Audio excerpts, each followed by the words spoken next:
નમસ્કાર, જય શ્રી કૃષ્ણ. જો તમે પાક્કા ગુજરાતી હોય તો તમને ફરસાણનો શોખ હોય જ, અને એમાંય જો વાત આવે તીખી, ચટાકેદાર અને મોઢામાં મૂકતા જ ઉગડી જાય તેવી ફુલવડીની, તો ભલભલાના મોઢામાં પાણી આવી જાય. પણ શું તમે ક્યારેય ગુજરાતની ફેમસ એટલે કે રંઘોડાની ફુલવડી ખાધી છે?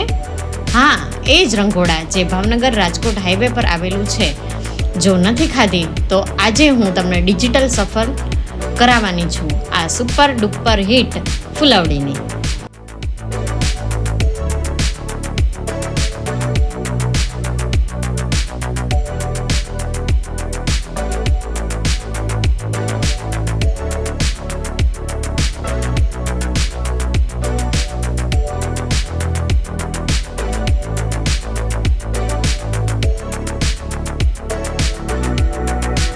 મિત્રો, રંઘોડા ગામમાંથી જ્યારે પણ કોઈ પસાર થાય પછી એ એસટી બસના મુસાફરો હોય, લક્ઝરી ગાડીઓ હોય કે પછી મોટા ટ્રક ડ્રાઈવરો હોય, અહીંયા બ્રેક મારવી જ પડે.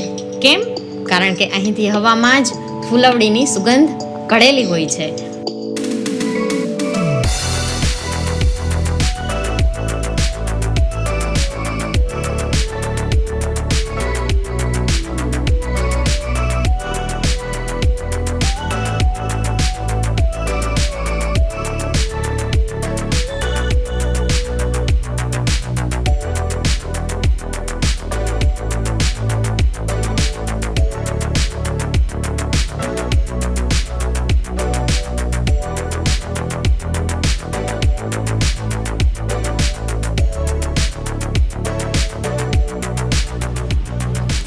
એવું કહેવાય છે કે વર્ષોથી અહીં પરંપરાગત રીતે ફુલવડી બનાવવામાં આવે છે. આ કોઈ સામાન્ય ફુલવડી નથી. આ ફુલવડીની સાઇઝ, એનો મસાલો, એની સોફ્ટનેસ, આ ત્રણેયનો સમન્વય એટલે કે રંઘોડાની ખાસિયત. લોકો અહીંથી કિલોના પેકેટ ભરીને પોતાના સગાવાલાઓ માટે પાર્સલ લઈ જાય છે.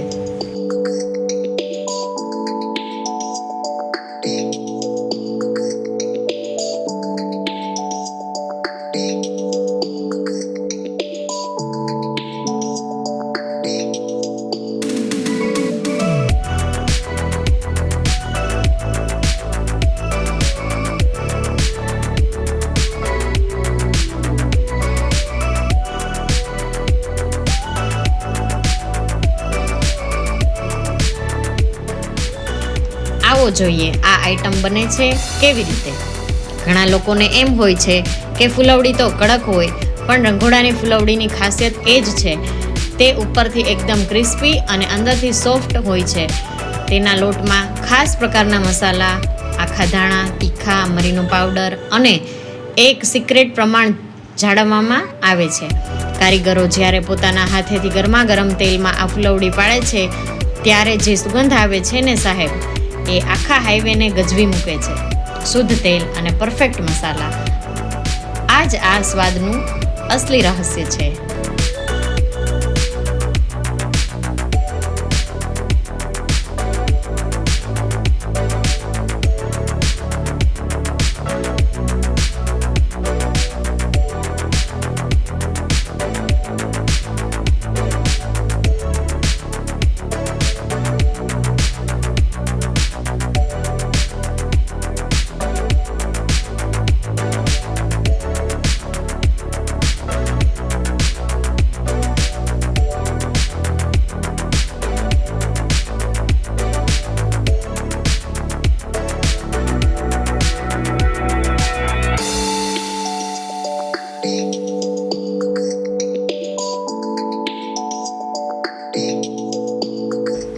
આ ફૂલવડીનો બિઝનેસ તો 22 વર્ષ થઈ ગયા, પણ હું હમણાં પાછલા 6-7 વર્ષથી સંભાળું છું.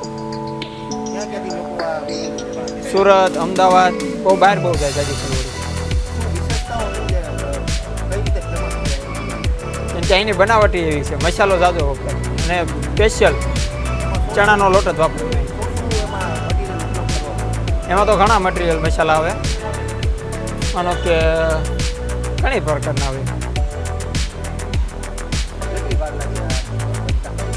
બનતા 5 કિલો બનાવીએ એટલે કમસે કમ 3-4 કલાક વહી જાય.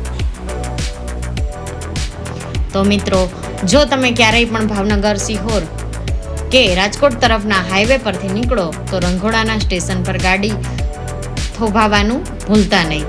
ગરમા ગરમ ફુલવડી ખાજો અને ઘરના વડીલો માટે પાર્સલ લઈ જાજો.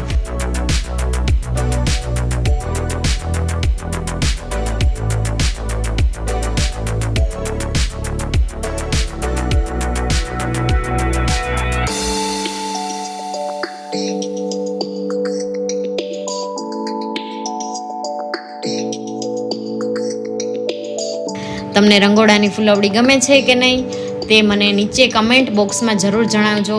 જો વિડીયો ગમ્યો હોય તો લાઈક, શેર અને સબસ્ક્રાઈબ કરો આપણી ચેનલને.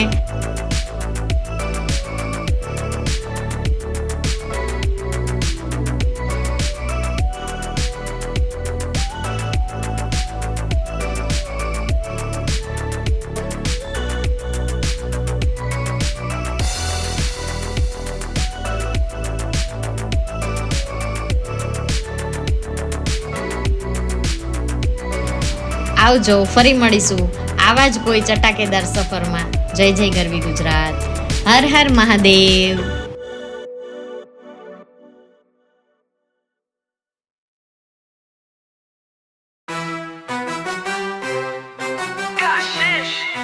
And Mish Revlog.